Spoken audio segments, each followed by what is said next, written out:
बात उस जमाने की है जब गांवों में चूल्हे जलते थे और रिश्तों की आंच में दिल पकते थे। एक छोटे से गांव शांतिनगर में बसता था एक परिवार। मुखिया थे ससुर भोलानाथ, नाम था भोला और स्वभाव भी उतना ही भोला भाला। वो हमेशा अपनी पत्नी यानी सास कर्पूरी देवी के डर से कांपते रहते थे। सास कर्पूरी देवी, नाम था कर्पूरी, मगर स्वभाव था जलते कोयले जैसा। वो लोभ और अहंकार की मूरत थीं। उनके लिए दुनिया की हर चीज का दाम था, बस इंसानियत की कीमत नहीं। उनका बेटा था गोपाल। वो अंधे प्रेम और कमजोर इच्छाशक्ति वाला। मां से डरता था, पत्नी से प्यार करता था और फैसला कुछ भी नहीं कर पाता था। और आखिर में थी बहू सुमति। नाम के अनुरूप ही उनमें थी अच्छी बुद्धि और अनंत धैर्य। वो इस घर की लक्ष्मी थीं, पर कर्पूरी देवी की नजरों में वो एक अनचाही मेहमान से ज्यादा कुछ नहीं थी। एक दिन कर्पूरी देवी ने एक ऐसी शरारत रची जिसने सबकी किस्मत का रंग ही बदल दिया। बाजार से एक टोकरी भरकर आई लाल लाल रसीले आम। गोपाल के मुंह में पानी आ गया, पर कर्पूरी देवी बोली, अरे बेटा गोपाल, ये आम तो हम दोनों मां बेटे खाएंगे। वो तेरी सुमति, उसके हिस्से का फल तो कुत्ता खा गया। सुनकर गोपाल का दिल दुखा, पर मां के डर से उसने कुछ न कहा। सुमति ने ये सब सुना मगर चुप रही। उसने सोचा, खाने से ज्यादा जरूरी तो प्यार है, पर भाग्य को कुछ और ही मंजूर था। अगले दिन एक अजीबोगरीब घटना घटी। सुमति जब रसोई में चावल साफ कर रही थी तो अचानक एक चिड़िया उड़ती हुई आई और उसने अपनी चोंच से एक छोटा सा बीज सुमति की अनाज की डलिया में गिरा दिया। ये कोई साधारण बीज नहीं था, ये एक जादुई पौधे का बीज था। सुमति ने उस बीज को अपने छोटे से बगीचे में लगा दिया। अगली सुबह जब उन्होंने देखा तो हैरान रह गईं। एक रात में ही वहां एक विशाल हरा भरा पेड़ उगाया था और उस पेड़ पर लदे हुए थे सोने के आम। हाँ, सुनने में अजीब लगता है न? सोने के आम, चमकते हुए ऐसे आम जिनसे सचमुच का सोना टपक रहा था। ये देखकर सुमति की खुशी का ठिकाना न रहा। उसने सोचा, अब घर में दरिद्रता नहीं रहेगी। उसने वो सोने का एक आम तोड़ा और उसे लेकर सास के पास पहुंची। माँ जी, सुमति ने कहा, इसे देखिए, इस पेड़ ने हमें सोने के आम दिए हैं। कर्पूरी देवी की आंखें चमक उठीं। लोभ उन पर ऐसा सवार हुआ कि उन्होंने झट से वो आम छीन लिया और चिल्लाई, ये सब मेरा है, तूने क्यों तोड़ा? ये पेड़ मेरे आंगन में उगा है, इसलिए इस पर सिर्फ मेरा हक है। जा, अब से तू इस पेड़ के पास भी नहीं भटकने वाली।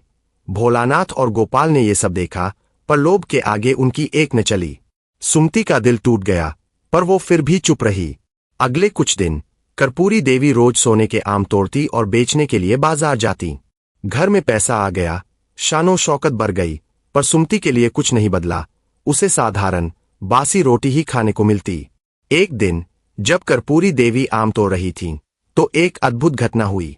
पेड़ से एक मधुर आवाज आई, हे लोभी महिला, तूने मेरे फल तो तोड़ लिए, पर मेरी जड़ में कभी पानी तक नहीं डाला। अगर तूने कल सुबह तक मेरी देखभाल नहीं की तो मैं सूख जाऊंगा। कर्पूरी देवी डर गई, मगर उसका लोभ इतना ज्यादा था कि उसने ये बात किसी को नहीं बताई। उसने सोचा, कल सुबह पानी डाल दूंगी। पर अगली सुबह जब वो उठीं तो पेड़ सूख चुका था। सारे पत्ते झड़ गए थे और सोने के आम साधारण सड़े हुए आमों में बदल चुके थे। कर्पूरी देवी का सारा लोभ, सारा अहंकार चूर चूर हो गया। वो चिल्लाई, ये सब सुमति की वजह से हुआ है। उसी ने इस पेड़ को लगाया था, उसी ने मेरा नाश किया है। और उसने गुस्से में आकर गोपाल से कहा, इस जादूगरनी बहू को इसी वक्त घर से निकाल दो। डरपोक गोपाल ने मां की बात मान ली और सुमति को बिना किसी दोष के घर से निकाल दिया गया। सुमति रोती हुई जंगल की ओर चल पड़ी। उसके पास कुछ नहीं था सिवाय उसकी बुद्धिमत्ता और उम्मीद के। जंगल में उसे एक बूढ़ी औरत मिली जो लकड़ियां बीन रही थी। सुमति ने उसकी मदद की। बूढ़ी औरत ने खुश होकर उसे एक मुट्ठी बीज दिए और कहा, बेटी, इन बीजों को बोना, जहां भी जाओ इन्हें बो दिया करो। सुमति ने वैसा ही किया। वो चलती गई और रास्ते में यूं ही वो बीज बोती गई। अगली सुबह एक और चमत्कार हुआ। जहां जहां उसने बीज बोए थे वहां वहां सोने के आमों के पेड़ उगाए। पूरा जंगल सोने के आमों से जगमगा उठा। इधर सुमति के जाने के बाद घर में दुर्भाग्य छा गया। कर्पूरी देवी का लोभ उन्हें खा रहा था। भोलानाथ हमेशा डरे रहते और गोपाल अपनी गलती पर पछता रहा था। एक दिन गोपाल सुमति को ढूंढते हुए उसी जंगल में पहुंचा जहां सोने के आमों के पेड़ चमक रहे थे, और वहां उसे सुमति मिल गई। गोपाल ने उसके पैर पकड़ लिए और माफी मांगी। सुमति अपने दयालु स्वभाव के कारण उसे माफ करने को तैयार हो गई, पर उसने एक शर्त रखी। सुमति गोपाल के साथ वापस घर आई। कर्पूरी देवी ने उसे देखा तो शर्मिंदगी से सिर झुका लिया। सुमति ने कहा, माँ जी, मैं वापस आऊंगी, पर एक शर्त पर। आपको उस जादुई पेड़ के सामने सबके सामने ये कहना होगा कि आपने मुझे बेवजह दोष दिया था। लोभ के कारण बर्बाद हुई कर्पूरी देवी मान गईं। सब उस सूखे पेड़ के पास इकट्ठा हुए। कर्पूरी देवी ने मुश्किल से अपनी गलती स्वीकार की। तभी एक और अद्भुत घटना घटी।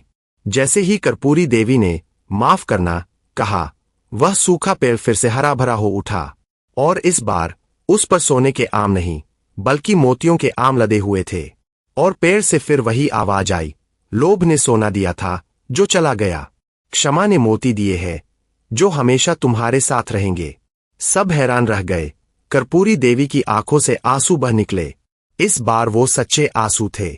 और इस तरह सुमति की बुद्धिमत्ता और क्षमाशीलता ने न सिर्फ उसका घर बचाया बल्कि उसे और भी समृद्ध बना दिया। उस घर में फिर कभी गरीबी नहीं आई, क्योंकि अब उनके पास लोभ नहीं बल्कि प्रेम और सम्मान का खजाना था।